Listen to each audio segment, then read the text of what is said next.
আপনি কি বিশ্বাস করবেন, হাইলাকান্দির একটা ছোট কলেজের একজন অধ্যাপক এখন বিশ্বের কোটি কোটি গবেষকের মধ্যে টপ 5% সায়েন্টিস্টের তালিকায়। এমন একটা আন্তর্জাতিক স্বীকৃতি যেটা অর্জন করতে অনেক বিজ্ঞানী বছরের পর বছর গবেষণা করেন।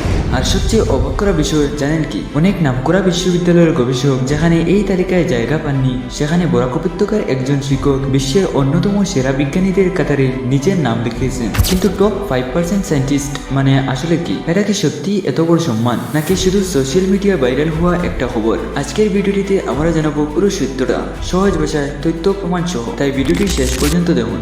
সবাইকে স্বাগতম আমাদের প্রিয় চ্যানেলে। আজকের খবর শুধু একজন মানুষের সাফল্যের গল্প নয়, এটা হাইলাকান্দি, বরাক উপত্যকা, অসম এবং ভারতের জন্য গর্বের একটি মুহূর্ত। কারণ ছোট শহর থেকেও বিশ্বমঞ্চে পৌঁছানো যায়, সেটাই আবার প্রমাণ করলেন ডক্টর আরিফুদ্দিন। ভাবুন তো, আপনি একটা ছোট শহরে থাকেন, আপনার চারপাশে তেমন সুযোগ সুবিধা নেই, কিন্তু একদিন আপনার নাম বিশ্বের সেরা বিজ্ঞানীদের তালিকায় উঠে গেল। এটা কোনো সিনেমার গল্প নয়, এটাই বাস্তব। এই বাস্তবের নায়ক হলেন ডক্টর আরিফুদ্দিন।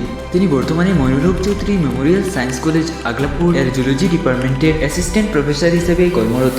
দীর্ঘদিন ধরে তিনি গবেষণার সঙ্গে যুক্ত। তার একাধিক গবেষণাপত্র আন্তর্জাতিক জার্নালে প্রকাশিত হয়েছে এবং বিশ্বের বিভিন্ন গবেষক এই গবেষণাকে সাইটেশন দিয়েছেন। এই গবেষণার মান, সাইটেশন এবং আন্তর্জাতিক প্রভাবের ভিত্তিতে তিনি সাই rank global registry world top 5% সায়েন্টিস্টের তালিকায় স্থান পেয়েছেন। আমি যখন এই খবরটা দেখি ভাবলাম এটা কি সঠিক, তাই গুগলে সার্চ করলাম। দেখলাম বিভিন্ন সংবাদ মাধ্যম এই খবর প্রকাশিত করেছে, কলেজের অফিসিয়াল পেজ থেকেও ঘোষণা করা হয়েছে। কিন্তু এত বড় অর্জন হওয়া সত্ত্বেও অনেক মানুষ এখনো জানেই না এই টপ 5% সায়েন্টিস্ট হওয়ার আসল কারণ কি। আর সেই কারণেই আজকের ভিডিও। এখন প্রশ্ন, সাই র্যাঙ্ক গ্লোবাল রেজিস্ট্রি আসলে কি? সহজ ভাষায় বললে এটি একটি আন্তর্জাতিক গবেষণার মূল্যায়ন ব্যবস্থা, যেখানে বিজ্ঞানীদের গবেষণার মান ও প্রভাব বিশ্লেষণ করা হয়। যেখানে শুধুমাত্র গবেষণাপত্রের সংখ্যা দেখা হয় না, বরং দেখা হয় গবেষণাপত্রের মান, কতবার অন্য গবেষক সেই গবেষণাকে সাইটেশন দিয়েছে, গবেষণার আন্তর্জাতিক প্রভাব এবং দীর্ঘ সময় ধরে গবেষকের ধারাবাহিক অবদান।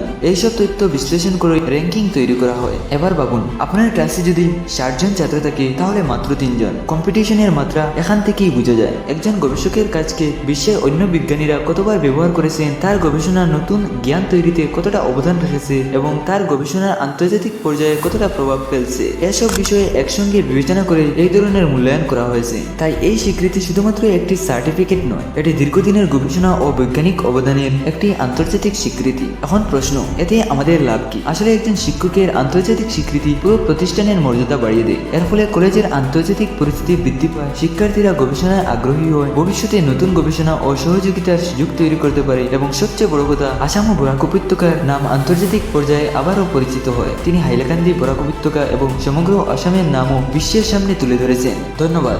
আবার দেখা হবে পরবর্তী ভিডিওতে। এবং সমগ্র আসামের নামও বিশ্বের সামনে তুলে ধরেছেন। ধন্যবাদ। আবার দেখা হবে পরবর্তী ভিডিওতে।